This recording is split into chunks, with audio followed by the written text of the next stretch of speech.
আমাদের সবার মনে একটা প্রশ্ন থাকে যে ভগবদ্গীতার পাঠ করলে কি হবে? আমাদের কি গীতার পাঠ করা আসলে কোনো দরকার আছে? তার উত্তর আদি শঙ্করাচার্য বলছেন। আদি শঙ্করাচার্য বলছেন, মল নির্বাচন পুংসাম জল স্নানম দিনে দিনে সকৃদ গীতাম ভাসি স্নানম সংসারো মলনাশনম।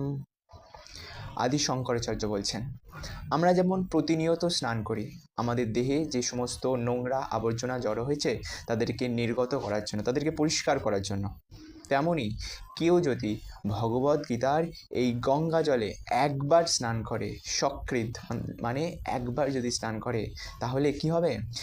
আদি শঙ্করাচার্য বলছেন, সংসার ও মল নাশনম, আমাদের এই যে সংসাররূপী যে মল যে আমাদের জীবনে আছে তা দূর হবে।